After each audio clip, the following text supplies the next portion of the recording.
Yo, what's up, everyone? Welcome to another edition of In Conversation with Ambious Records. So this is, I think, the fourth one we've done where we just chat to the producers who are signed to the label, and we just get a bit of history about them, and we kind of just see exactly what they're up to and if they have any advice for other producers. So today we have one of our really long-time friends, Mr. Mooij. He's a really epic producer, and he's been on the label. Just recently he released a remix for the DNA EP compilation, which was a remix of Solus, one of my actual personal favorites.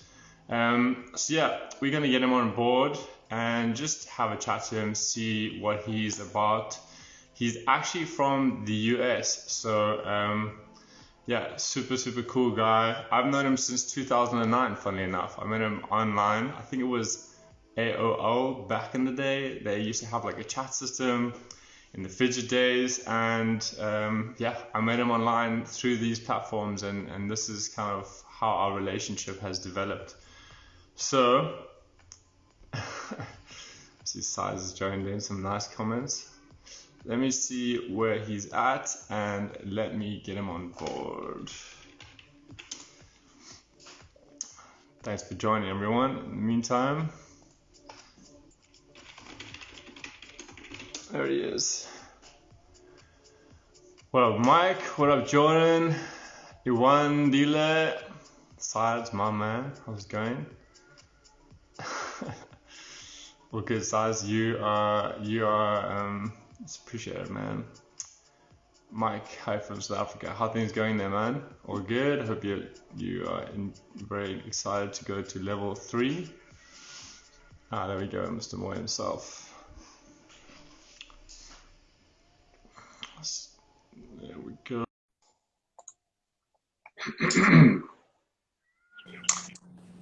Yeah.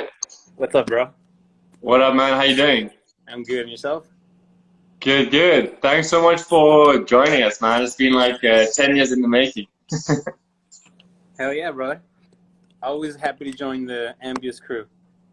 Dude, 100%. We're super stoked to have you on board. Yeah, we got some peeps joining us, Oswald, Dan Schultz, Bubba. We actually got one of my homies, DJ Bubba. You can speak here. I don't know if he's ever hit you up personally, but he's a super big fan of you. And we chatted recently, like an hour ago, about this. So we're stoked to be here. So yeah, man. And we're stoked. So thanks, and it's good to have you, man. Hell yeah, bro. Always gonna be here, 100%, bro. man. So we've been doing this for like what, 10 years or something like that?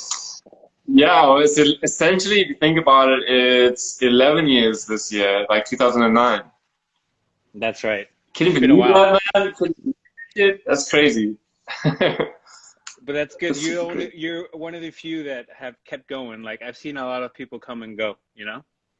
Yeah. Well, you too, man. You've kind of you've been there leading the way for me. I mean, which is, for me it's been like in some ways a long lost EDM, bro. It's like Hell yeah, bro. since 2009, man. You hit me up. I think it was like I was saying in the beginning. I think it was AOL. I don't know how we met actually. I don't know if Facebook was that developed at the stage. I don't know how we met either. Somebody must have introduced us, I think. I don't know. It's like, well, actually, I did a remix for your label. It was the Accelerator remix, I think. Nope, that wasn't me. No. I'll tell you the first track that you did for us. Hold on, I got the catalog here. Shit, but not the old school. The whole catalog. I went back and cleaned it out. The first remix that you did was the Realness remix. That's it. That's the one, man. Well, when was that? That was 2009, 2010. That was 2010, I believe. Yep. So I think we actually did. Okay, yeah. So we met in 2010 because we actually initially didn't really. I mean, we spoke a bit in the like when you were like, "Yo, man, you want to do a remix?" And I was like, "Cool." So that was in 2010. That was actually, funny enough, the year I stopped doing Mini K, and you were like, yo, dude, do you want to get on some other stuff? And that's when I did the NJ Kelly stuff for the Clever side project, Temple of Boom. You change names like you change underwear, bro. Dude, I don't know why, but you know what it was? Like, I think in my mind, I've always compartmentalized sounds with aliases. So, I think you I found the mean, right one though. yeah, MKLY, I mean, it works for now. I mean, it was my own name, and some dude in friggin' Germany had Mike Kelly. I was like, bro, how can you actually have Mike Kelly? It's my damn name. So, yeah, I had to kind of whittle down Mike Kelly to MKLY. So, I like it more. Like it looks better, you know? Because then, I mean, instead of writing a whole world, it kind of like you're getting like into what is it called? Uh, I don't know. I forgot how to say it in English, but you just I shorten know it what out. you mean. Abbreviated. It's like abbreviated kind of thing. Yeah, you abbreviate it. It looks way better, like more interesting, and it's easy to remember. Not like my name. People always misspell Very my name. much, yeah. Yeah, well, I mean, it's cool that you because now it's Mooij, right? It's just Mooij. Just more. Fuck it. I decided one day I was just like, it's too complicated. Let's just put it in one word and see if they can remember that, and then that's it. And it's my Dude, last name. Like I didn't really come up with any alias. Yeah. yeah. But you know what? There's actually a strength in that as well, and that's why I started going under my original. I mean, Mike Kelly as well. There's actually a guy. I don't know if you ever heard of him. He used to be. I don't know if he ever did fidget stuff, but he was. He was. I mean, he's massive now in South African scene, and his name is Spook Matambo. Do you know him at all? I don't. Mm-mm. No, fair enough. He actually. Matumbo. Hold on. I think so. Hold on. I think I've heard one track from him in SoundCloud, and I remember that name specifically because I like the Spook track. Matambo. He's good, man. You check him out. Yeah, but we're saying consonants. Yeah, that's. I mean, yeah, only consonants. I actually removed all the vowels in NKLY. It's just strictly no repeated letters, just consonants. Like Fowler, like my homie Fowler. You know Fowler? FWLR? Like the one that does music with Jello and shit. Yeah, You yeah, follow yeah. him? You sent me Yeah. stuff from him. Yeah, Howler. He's the Yeah, like same yeah. thing. Took it out. Funny enough, Makes that's sense. got a softer sound, Fowler than MKLY. But to be honest, like you pronounce it Mike Kelly, or you could pronounce it MKLY. I'm not really, I'm not. I'm not a stickler. Do what you gotta do. You're Um, leaving it out for the creatives to figure it out. Yeah, man. If you want to call me, I mean, if I would, I initially was like, yo, you gotta call me, because people were calling me Mickley, and I was like, nah, man. And come on, come on, That's a bro. good one. Yeah, at least So just spell it out correctly. yeah, so and then I was like, yo, you gotta call me MKY, and I'm now kind of like just Mike Kelly. Yeah, sides. He freaking calls me Mickleys all the time, or Micklets. All right, so Make like just Mickey, yeah, motherfucker. Just give me shit, man. All damn day. Thanks, Vivek. Talk about my house plants, man. My shit. All my damn house plants. Um, but dude, so while we're here, let's get things started. We kind of jumped back 10 years. But let's get to a bit about you. Just for everyone who's going to be watching when we repost or watching now, can you just tell us a bit about yourself and kind of how you kind of got started with the whole music game? I used to be 100% into hip hop, and then I was very interested in like DJing, but Hmm. like scratching and shit like that, like not really playing out music. So I Okay. got into yeah, I got into that, and then I got a couple of turntables, but they were like CDJs, but they were like they're the only pair of CDJs that have a vinyl platter that feel real to me. So like it's the Newmark Okay. ones, and they're like barely even used by anyone, but they when they work amazing. So like I learned how to like mix in that with hip hop, and then I was just like I kind of just learned how to DJ in like a month. I was like, is this it? And then I went to like okay, so I went into FL Studio, which was back then Fruity Loops, and Yeah. I learned mm, uh, how to manipulate samples, I guess, and just put them in and just make beats with samples. And that's all I thought that's how it was done, like music. So I kept going with that. I never really thought I was going to like become a producer. I was just having fun. And then I don't know what happened in between. Oh, and then I took a small course of production that taught me how to Mhm. use Reason.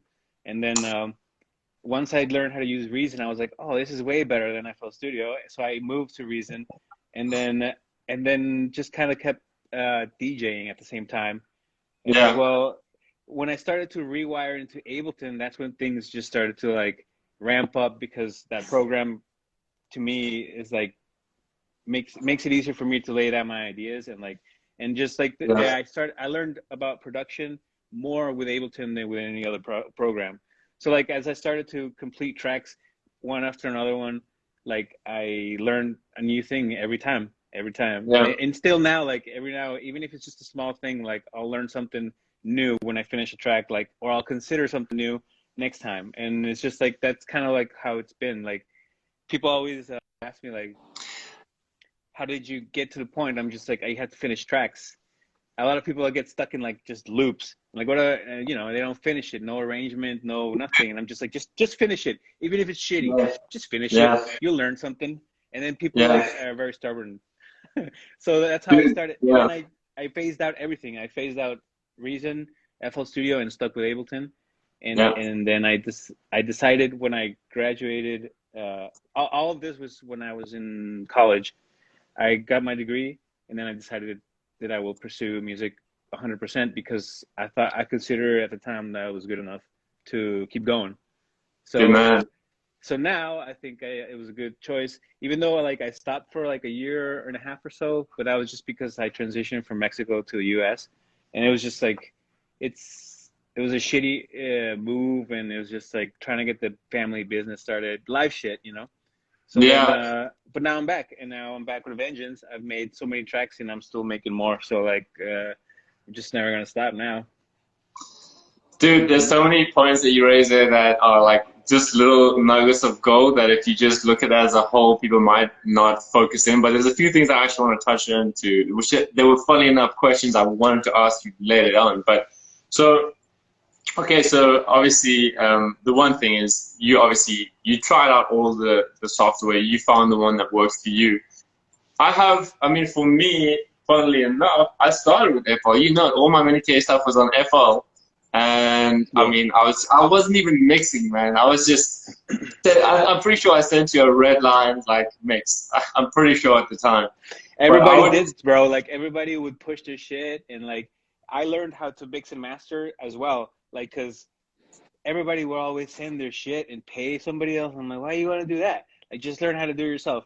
And out of necessity, yeah. I learned how to mix and master as well. So like you did as well. Like I listen to your shit now and it sounds way balanced, obviously because of experience. Your ears get like know what to do, where to play sounds more, just because of Yeah. the time. You know, time makes you a better connoisseur. Yeah, and it's also exactly like you said, and that's like such a great point. I mean, I was even stuck there just looping out 8 bars for freaking 10 years, man. I was like basically a loop king. But funnily enough, in Mini I didn't do that. I would finish a song in like, what, 4 or 5 hours maybe, send it off. It happened to be like, I don't know, there's like that space you're in just before you learn music, like not music theory, because I learned that at school, but before I went to sound college, I had this almost like mentality because I didn't know what to do. That everything that I was doing was just like I was just chucking it on the page, and I was hoping for the best, and then I would send it to people, and they'd be like, "Yeah, cool, we're signed." But I'm like, "What? That's dope. Gonna sign my shit. Took me 3 hours, man. Woo!" I But know it's our music way back then was way more simpler. Like it was just you know. dude, Wait, what's up, Nick? 100%. Yo, Nick, what up? Also, some other people have joined. What's happening? Diana, Brattles. Um, so yeah, man. I mean, that's a crazy thing. When you mentioned, you just finished tracks and that's how you learn. I mean, you're a king at that, dude. You finished freaking a tour like 20 tracks this year or something I tell you right now, it's more than that. Um, it's like it's 41. this year. Yeah. Whoa! I've done 41 tracks. I'm gonna about to release like 20 in like or 23. I've already released like a lot of them too. So like well, half of them are also like remix bootlegs that I did on stream, just like as a, you know, just doing it as an exercise, putting music out there for free for people to enjoy, and also like Yeah. offering people like the process on Twitch. So like I'm producing and people get to see everything from start to finish. So like another note, my album that's coming out, the whole 20 tracks were made on Twitch, like on stream, everything from start to finish. So if anybody was like, a lot of people have caught like those moments where I'm just like, I'm on fire and I'm just building and building and building. And then a lot of Yeah. people actually catch the last stream. They're like, oh, what did I miss? I'm like, oh, you just missed the whole track production. And I've just been slowly been releasing all this music. But I have half of it is all original that I'm going to put out officially.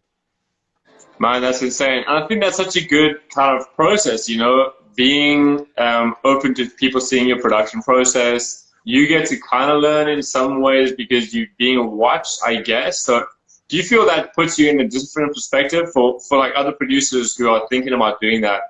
Do you think that when you are on Twitch producing live and people are watching you, it changes what you would do? Or do you think now you're kind of used to it? It changes it because people are watching you.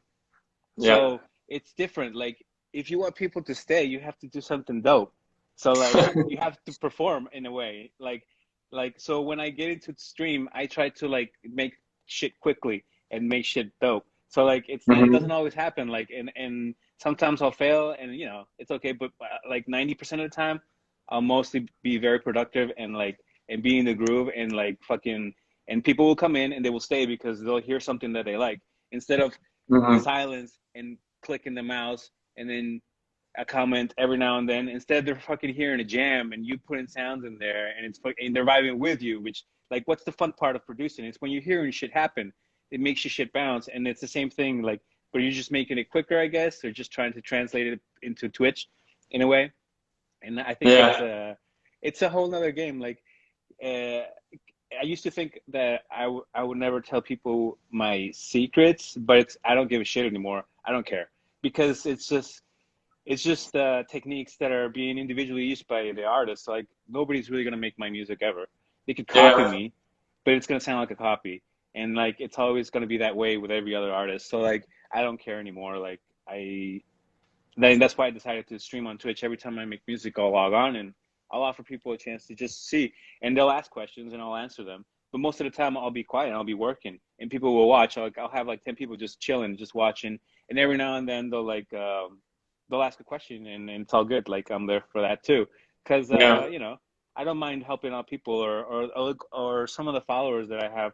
They'll send me tracks, and it's like it's cool little breaks that I get to listen to other people's music, other production, talk a little bit, interact, and then get back to work. Like it's just a little better than being alone 8 hours by yourself, just staring at the screen, you know, Yeah. as well. I Hmm. mean, that's kind of a cool thing in some way you're producing with friends. It's like I had a problem when I was growing up doing homework alone. Like I couldn't do that. And this is actually a great way, especially if you're gonna kind of write music. It's in some ways sitting in the same room with people, but they are not allowed to disturb you when you don't want to be disturbed, if that makes sense. Like they can ask questions and stuff, but you don't actually have to interact. It's not like someone knocking on your door and being like, yo, dude, give me fucking go clean the shit up, man. Go clean your shit up. Yes. So it's a super interesting way. You must actually send us some of those things because I know you worked on a potential track for Ambious. We would love to actually, when you do get around to finishing one up or whatever, just send us the stream. We'd love to post that shit up, Oh, man. are we losing Mike? You can hear me? Oh, there we go. Now you're back. You were Yeah, saying we go. the track what? Huh? I was just saying, yeah, so when you do get around to working on a track for Ambious, it would be super dope. Once you get that live stream going, just send this back to us and we'll repost that for sure. Oh yeah, I'll send that for sure. Yeah. 100%. I already had a track sorted for you guys, but then I decided to put it on the album just because And I'll, I have yeah. so much. I'm just like have singles lined up, and then I'm gonna put the album. So like in between this whole time, I have all this time actually to keep making music and maybe add more tunes to the album.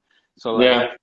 I'm just gonna like keep doing that until it's release day, and then just put everything there, and then I'm just gonna start producing for Ambious, and then we'll do a collab, two of them, and We're then gonna do that, man. I'm excited. keep I'm going. super Yeah, excited. yeah. Next 2 or 3 weeks. your album's gonna be done? I mean, you said kind of it's pretty much wrapped, right? Yes, like I have to finish 2 tracks, basically. Cool. So And how long does it take to do the, 2 tracks usually? Like a uh, week? it depends. I've been a little bit busy with shit over here, but I think if I sit down 2, 3 sessions and we go, and then I'm gonna sit down. Like I have to sit down and review the whole thing, and then and I have to make a mental note to notice what I've done over and over in each track and try to make shit different, if Yeah, anything. So like yeah, I do a lot of the same shit over and over again, and I tend to do that because it sounds good to me. But then I don't want to keep doing the same shit over again as well. I want to make at least an effort to make something different. So I'm gonna yeah, make these elements, and I'm gonna like maybe switch melodies here and there just a little bit to make it different. Like, but that's just like on 5 tracks maybe, you know, like out of the rest of them. After like of doing half of it, I kind of like had that mental note, just produced everything else yeah. accordingly. Mm. But I mean, Dimitri that's Mac. like, yeah, go for it. No, I was just saying, what's up to Mac? Join in, homie. Yo, yeah, what's up, everybody? Yeah, Dimitri Mac, Deep Society Music, Diego, El Charlie. There's a lot of peeps. What's up, everybody? Thanks for joining. We are in conversation with Mooij, one of the producers from Ambious Records. What a homie. Tons of people here. Um, all right, man. So, um, that's the thing I actually wanted to see is because you said you kind of stem from hip hop background. When did progressive house? I mean, essentially you started in the more the electro field, I guess, and then you slowly stemmed over. What was this kind of transition like? Can you map it out? You know what kind of happened to lead to this? Was it like a song that you were like, "Holy shit, progressive house is what I want to do," or was it just kind of a natural progression of what you did? I remember I was in college. I started college, and I was still very into hip hop DJing and stuff like that. And Yeah. then I met a lot of friends who were DJs there, and there was like this kind of like group in the university with the DJs, and we all kind of got together, and they were all like house DJs, electronic Uh, DJs, and then I was the only dude doing hip hop. So like these guys introduced me to like cool some of the songs that were like bumping at the time, and some DJs, and I was like, oh, this shit's dope. And I started listening to electronic music a little bit more, even though I listened to electronic music beforehand, like yeah. but it wasn't the same. It was more like beforehand, it was more like mainstream shit. And like now when I met these dudes, it was like I got to listen to the good shit. So now I was like, oh, okay, so this is good electronic music. And then I You got started to some listen, underground, yeah, man. You got like an insight into the underground shit. But I mean, yeah, that's like crazy. You don't just yeah, like if you are outside of that clique, you don't get access to that shit. yeah. If you don't know the culture or the scene, then you kind of get just what's on top. What's being fed to you through the fucking radio. So it's not the Yeah, same. you get the top 100 Beatport. So I remember my friend showing me an electro house track from Coburn, I think. Uh, and French Electro I House, that's dope shit, man. I forget what it was. It was electro, and then I started with electro house DJing, and then I also like okay, so I learned how to DJ with electronic music. I got into Yeah, that, and then like, well, how do we make these tunes? And then I kind of went back into the program into when did I make electronic music first? In Reason, and yeah. I did it with Thor, the shitty synthesizer that it has, I Tractor, fucking and know all the redrum. I did the beats with redrum and stuff like that, and that Yeah, was the first time I dabbed into like electronic four to the floor arrangement and stuff like that. It was so bad, bro. It was so bad. I remember specifically how it sounded, and I was just like, I had no idea what I was doing, but I was in the right direction though, because I was just like making the right element, trying to yeah. just make it. So like as soon as I moved to Ableton, no, as soon as I bought hardware synths is when I started to really learn what synthesis is. Like Yeah. and then I was like, oh, like I understood, and then I could translate that into any VST after that, basically. I think also that's the thing is like, when you invest in the hardware, and this is like where that debate, hardware versus substance, it's like it's not always about that. It's not always about like which specifically sounds better, because sometimes, yeah, there's a lot of analogs that do actually sound fucking amazing. But it's also the fact that you invest so much money and it's a physical thing that allows you to learn in such a different way. Some people are computer based. I mean, I was very computer game orientated, so keyboard and mouse, that was my shit. And I know you game every now and then. So, I mean, that was that's why I found it easy. I was like, shit, I already game. This is putting blocks on top of each other. They happen to have a sound, and you can control these sounds. But having an analog synth, I mean, I have a Axis Virus TI back in SA. I miss that motherfucker. Actually, Sides has that shit, keeping that shit warm, bro. But the thing is, I learned so much about on that, and also the fact that a lot of analog synths are kind of unruly. Like you do some shit, and then there's like clicks in the back of the sounds. Like not all analog synths, but the Axis Virus specifically, like it would be kind of unforgiving. You did bad synthesis, it's gonna let you know quite quickly. So I just Right. found it like a completely new learning experience where like Massive, for instance, is like super forgiving. It's just like take the attack up a bit and release up, no clicks. Virus, you do that trick and they're like, nah, bro, it's not happening today. Massive was a good learning tool to as well, because it Yeah, was more in the digital realm. It was more of a digital um, interface. So Massive, when I remember when I first looked at Massive, I was like, "Fuck this," and closed it. I was like, "Nope, that's not me. fuck you, bro. I rather work with with this guy right here. Oh shit, yeah. What This is is the that? first That's the Moog, right? one. Yeah, that's the mode, the little fatty, the first one that I learned how to synthesize in, and I learned how to use analog gear with this shit, and Yeah. um, and it's You've very had that for simple. like 10 years? No, like five Yeah, years. I bought it in 2009, and it's Shit. been there. It's still working. I still use it. It still sounds so good. Like, and it's very simple. It's got one, two, three, four modules, and that's it. Like, it's no complication. Maybe like a little bit of a menu, Yeah. it taught me how to record analog, like in Ableton, and deal with like back then I would like deal with latency and shit, and I would just have to like juggle shit around or to like actually I would make Ableton send the MIDI to the fatty, and then Mhm. I would have to compensate with the latency and stuff like that, because Ableton was a little bit more robust back then. Now it's perfect. Like you just put the latency in the instrument in the Ableton, it compensates for you, and you can hear shit perfectly. Like, Yeah. and then, but then I got this guy right here, the big one, and this is my go-to right now. What So is that? That's the Arturia, right? that's Arturia Matrix Brute, and it's my go-to bass sound. It's just so fucking versatile, and it's got what's cool about this. It may look complicated, but it's not, because Yeah. every feature in the synth is in the panel. There's no menu to go into anywhere. So all the features are there. So in a way, it's a bit simpler.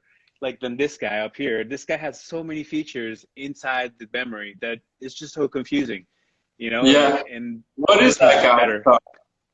It's a subsequent 37 CV Moog as well. And so you can Oh, get a shit. little closer. Oh, This is wait. just you got two mugs just casually chilling, man. That's Oh, very cool. I have a third one down here though. And this one's the Voyager right here. Ah, I don't know Voyager. if you can Shit, see man. it. That's like the old school classic. I mean, that's essentially like what the Moog sound is built on, right? It's a Oh, super man. classic one module. So I have, yeah, one, Yeah. two, three, all these guys next to me when I make music, and So then three Moogs and one Arturia. And which one do you which out of those do you find you actually now are currently using the most? the two on top, the subsequent and the Arturia. But honestly, it's because I just recently got them like a year ago. So Uh, like I just make it. I didn't even use this like until like into my music like until I don't know 4 months ago, because I wasn't getting the yeah, right sounds. But then yeah, one day I just popped it back in there. I just started designing shit, and then I just kind of got the hang of what I wanted from this, because they all sound different. Like they all Yeah. have their own tone, different filters and voltages, intricacies. So like it's you just have to learn what you really want from each one. And I tend to be very aggressive with my sounds. So like everything that I would make would be harsh and stuff like that. So I would be like, sounds cool, but then I would go back to like my go-to, the bottom one, which is a lot of the sounds that half of the album I think was the bass was made with this one, and the other bass Yeah. was made with this one. I So mean, that's the one thing. I know the sub 37 is mono, right? You can make it polyphonic yes, or no?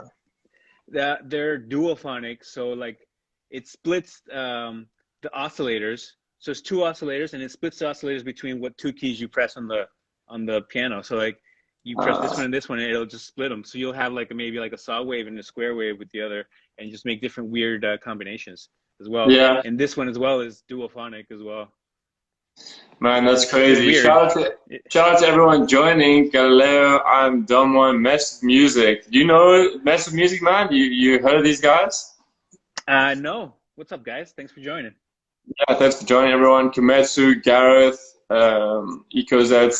So yeah, Massive Music, amazing producers as well. Also Ambious Records artists. We link you up, man. They make the craziest deep house from South Africa, Cape Town. Really talented producers. So hopefully we're gonna get some good stuff from them coming soon. I have a very close circle of friends, like, and I haven't networked in a long time. Like the newest artist that I've got to chat with was DNA, because I made a remix for them. So like, yeah, I sent it to them. Like as soon as I finished, I sent it to them. They're like, "Oh, it's cool, all right," and and that's it. But I should really make an effort to. Yeah, hell yeah, I had a lot of fun. I did that on stream as well. Well, that's the thing with. I mean, we're gonna get you in a bunch more remixes. We're gonna get a lot of these guys submitting new music and hopefully getting remixes of your originals when we get around to that. So there's always gonna be room, man. And I think that's like one of the main things we try to do in Ambious is make sure that the artists that we do have connect with each other either through remixing each other or whatever means. I mean, we're really, really open with the way that we do things. So, I mean, if you want to hit up with any artists and you need their contacts or whatever, and if anyone wants to get in touch with Freddie over here, just hit me up. I will give you his contact details so you can spam him with all your promos. Nah, just playing. But you know what I mean, Good man. music welcome all the time. Yeah, that's super cool, man. I mean, to be fair, that's why we met, man. That's literally, other than the remix thing, which was cool, it could have been a one-off. It could have just been like, yo, do this remix and then I'll chat to you later, peace. But bro, we're here 10 years later. I liked your music. I liked your music and I liked your vibe. Like, you were always very positive and a good friend. Like, and you seemed like a good dude, so I just kept the relationship going. Same here, man. I thought the same. And it was also, you were someone who would listen, and you wouldn't just listen like, yo, bro, this is dope. You'd be like, hey, man, I feel it, but I think maybe personally, if you just, maybe this hi-hat shit, or you would never be, you would always be constructive in a way that I could trust your feedback. That's why I send it to you most of the time, besides saying cute. Bro, come on, dog, come on. I also send it to you, Sides. Oh, man. But it makes a difference, man. It makes a difference when you have someone who's Side's also one of those people for me. I've got a few, fortunate, but I've got like very few people. There's a lot of people that I send my music to, but there's very few people that I continue to send my music to purely because you want to get, and if someone's listening here and I don't send you tunes, it's not because I hate you, bro. Sometimes you forget that people exist, or like when you're sending out promos, you just forget that there's some people who would be interested. I mean, talking about the I haven't sent the promo in years, bro.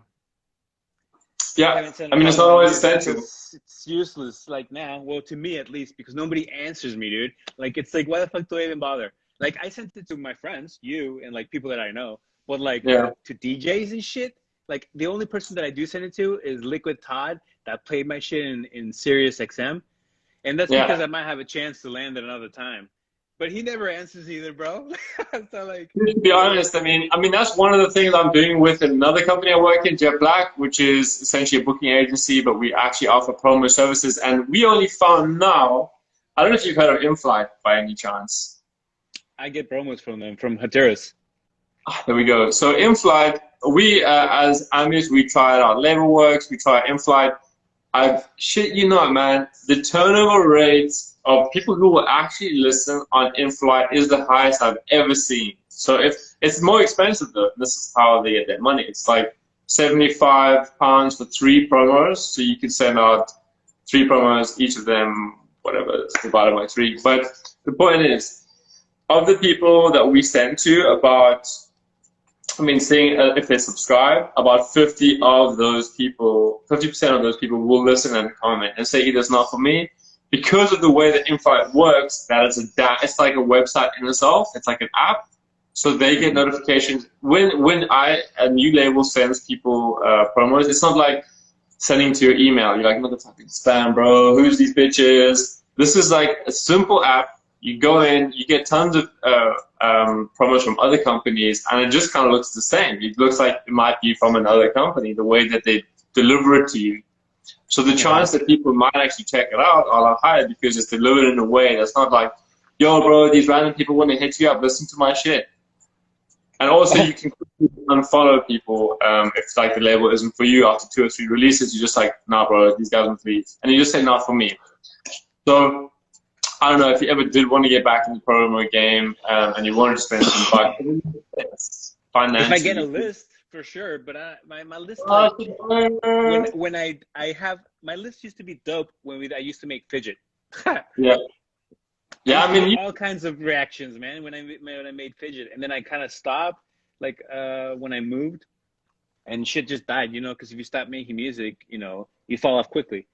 I learned that the hard way. So, like, dude, that is the hard truth. If you drop over 1 year, people are like, nah, bro, you're old, bro.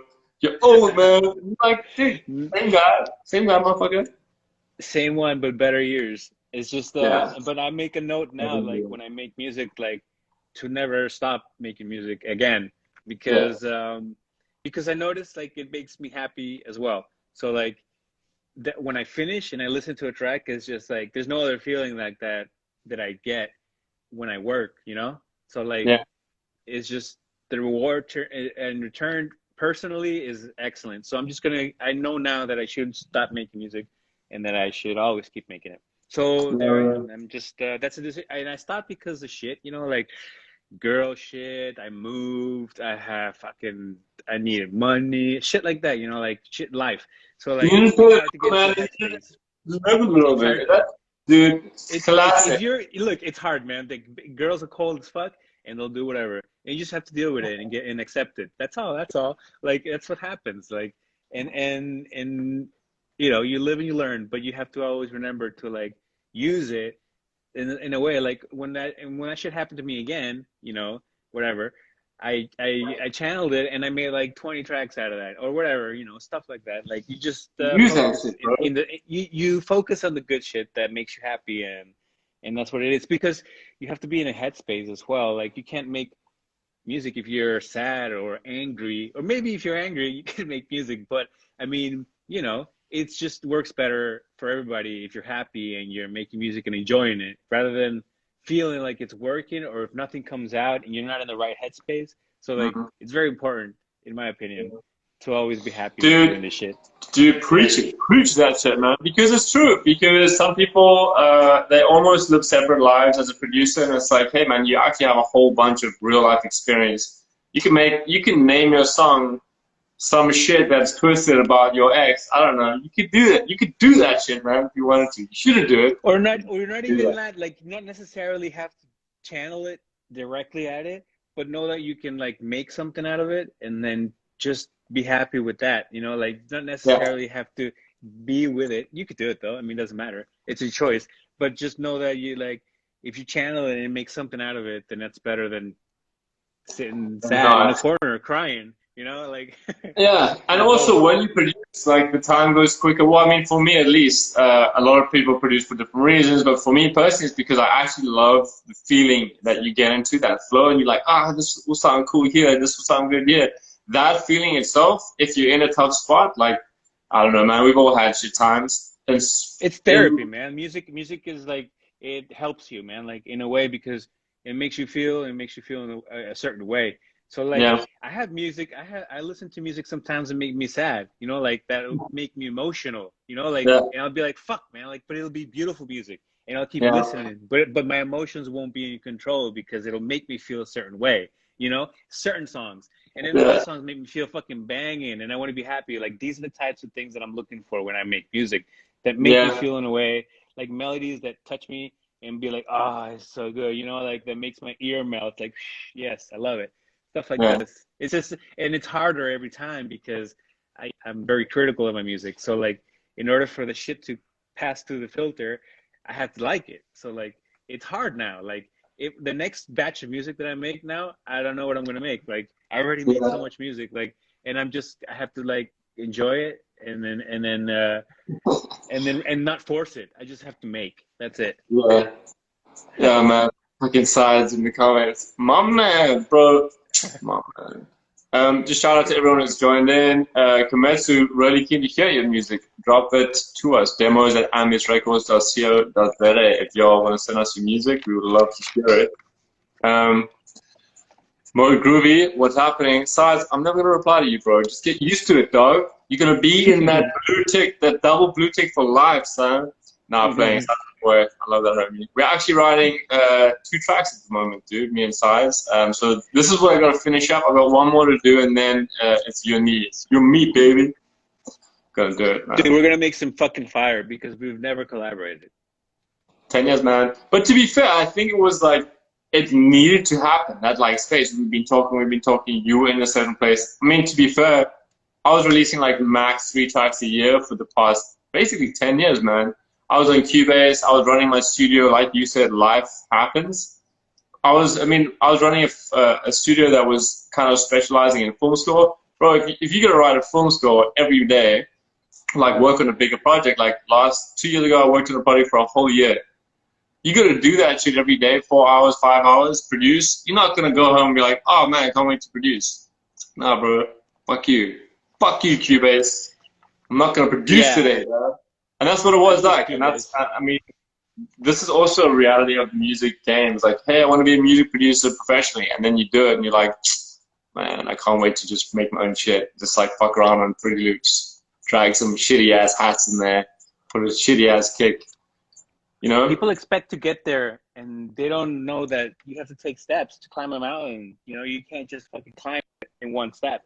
And I have a lot of friends that like I have a specific friend that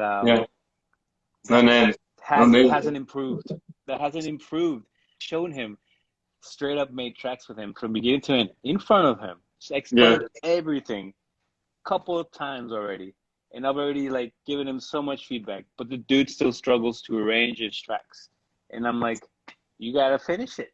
Like, you have to push through that area that you have that's fucking making you say, oh, I don't like it, you know, stuff like that. But that, you know, I mean, in the beginning, and it's I think so frustrated because he hears me make shit that's dope, and then he makes shit that's just so dull and has no groove, and it's just like monotonous, and everything he sends me, almost 99% of it is dog shit. If you're watching now, Frederick's homie, I'm sorry, man. You gotta finish some tunes. So fucking funny, but it's true, bro. It's true. It's weird, but like some people just. No hate. It's just the way that people have their ability. Each person is different. Everyone's gonna be different, and and there's no hate to my homie. He knows who he is, and he knows that I love him. And I told him this a million times. Like, but he also doesn't put in the hours like the hours that I put in when I sat down and learned Ableton, and then just learn. I taught myself Ableton. Like, I didn't learn any of that shit. I taught myself FL Studio. The only person I taught.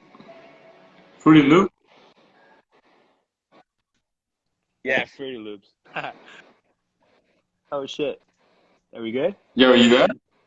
Yeah, we did. We good. Got a little. We had a little loading circle guy. Shout out to Christian, my mom, man. Dude, this is one of my oldest homies here in the chat. My bro, he is a super legend. Shout for joining, dude. Stoked to see you, bro. I mean, dude, we can actually like there's so many examples of like essentially it's like skill cultivation, right? Like music production is one of the more I wouldn't even say it's an advanced skill. It is an advanced skill in the fact that look, let's talk about it like this.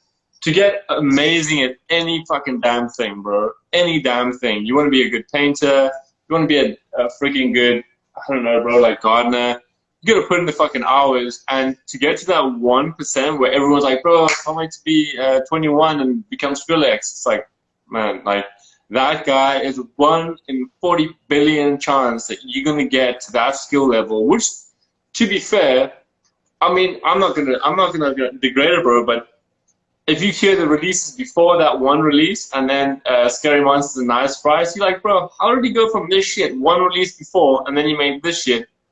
Some crazy gaps in production there. Like I'm not saying It shit. clicks. It's shit that clicks, bro. Like I think Skrillex found the click, and then he just excelled into what he found, like, and then just exploited it, like just like Dead Mouse Yeah. found his niche, like and stuff like that.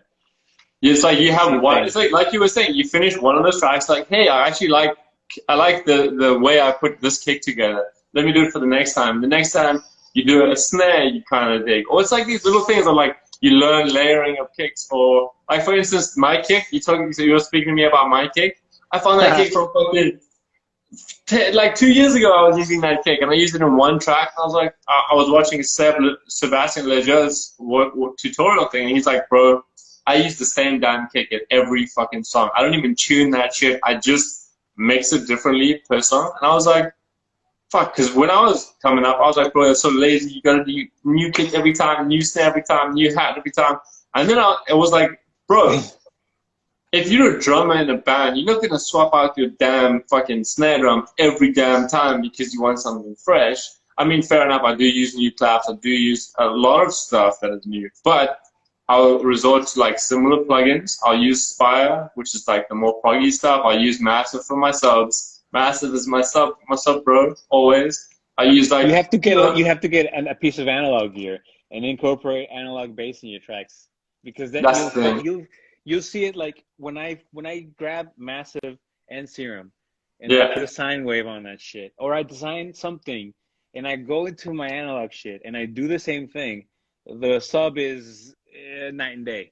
Like yeah. the effortless bass that comes from this shit is just is just so fucking much. Like the warmth and the body of it is just can't be recreated from From Substance, digital. yeah. But I mean, Yeah, but no, I mean not to say that digital isn't dope. Digital is dope though. I mean, you can do and manipulate digital sound, and like that's why Silent and Serum.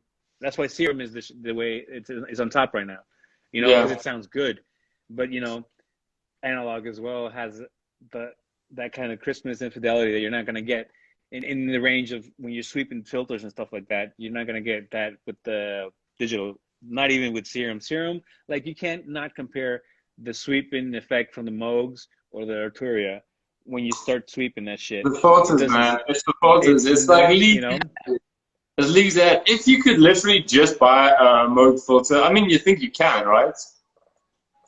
Yeah. Well, I mean, it's just the way that it handles the intricacy, like the voltage and the specific filtering that it has a specific timbre and texture. So like it'll never be reproduced in digital. It'll get close.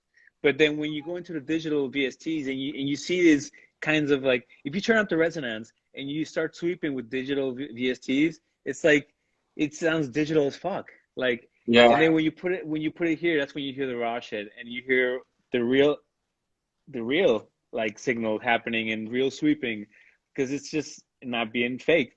I don't know. It's just something that clicks in when I hear this shit. Like, Yeah. it's especially in That, bass mostly, that, because you can get away with polysynths because those are more just like detuned, brighter synths. Those are digital. Those can be reproduced digitally more easily. They'll get away with it way more. But bass and like that kind of grittiness, it's kind of hard to get that shit on Serum or on like digital shit. dude, And totally. that's why I That's tell you should get it. And it's cheap too. Like if you get one solid, well, this one wasn't cheap. This was like 3 grand. yeah. Uh, 3,000 that, US dollars. Yeah. but I mean, it'll be a flagship, you know, like, and it'll last forever. You could resell it, like it's still valuable and stuff like that. So Yeah. I mean, I got my virus and essay. The side's better be damn looking after that shit, bro. Give me sides, bro. No smoking around my shit, dude. I know. I saw some smoke coming out of that shit last night, bro. Um, but yeah, size saying sampling my kick for life. You see, he's also going on about my damn kick, bro. That kick is a treasure, man. I'm never sending that to nobody. But to be fair, it's literally probably from Vengeance freaking packs. Houseplant, what's up, yo? Another Ambious artist just released it's with like for us. the type of music that you're making, it's perfect. That's the thing, man. Find a kick that works. Hold on to that motherfucker. Even rip it from some other dude. You like some other guy's track? Buy the wave freaking. I do that Yeah. Do it, all the man. time. Do All the that time. I shit. did that since 2009. I have a specific library of sounds of bass shots, kicks, snares, hi-hats, effect shots, vocal shots, all labeled in key in the same folder. And every time I hear something that I like, I'll grab it and I'll put it in that folder. And it's got hundreds of sounds now that I go to, like, oh man, I need a, and it's so easy to like solve problems with these sounds, like, because they're tried and tested and I love Yeah, them. So like, it works. oh, I need this kind of sound, and I'll type in kick, and boom, all the dope ass kicks will come up. And then, oh, I need a bass shot just to put in here, and I don't want to design one. Fuck it, I'll just click, put the key that it's on, and bass, boom, and I'll find all the options that I have, try and test it, and if not, I'll find the next key or the key below it, and I'll just transpose, and I'll get more options out of that. And it's just you have to build a very good sample library, I think, to I mean, be. that's actually one of the keys. It's like, I mean, It's unfortunately, I like the use. hip hop guys, man. It's like the hip hop guys, like the hip hop DJs that would go crate digging in vinyls and shit. We're doing the same thing, but in digital, Yeah, basically.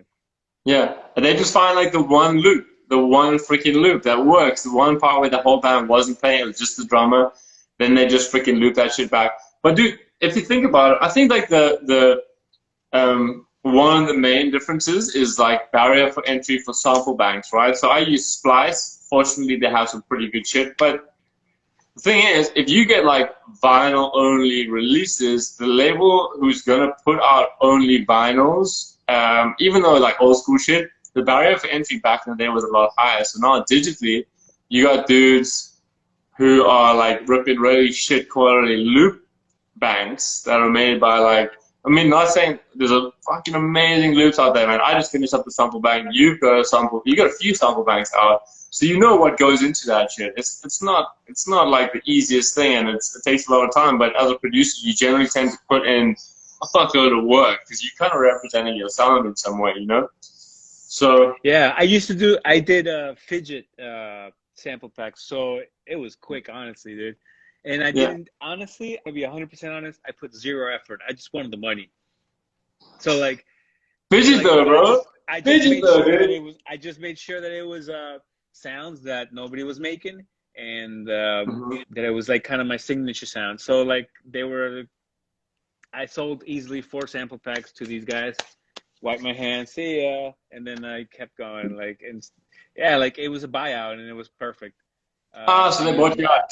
I got a different deal. Mine was then and it's a royalty deal. So I haven't actually seen what sort of figures we're looking at, but I'm actually interested because I mean they asked me to do another one straight off the bat, and I was like, my man, you're gonna have to be patient, bro. You're gonna have to hold up. I I need. want to make a sample pack now, but I want to actually, I'm going to make a sample pack and sample these synths that I have here, my specific patches, and I'm gonna sample all the notes so people can have these patches in a way, you I know. like And those, I'm man. gonna put them up in Splice and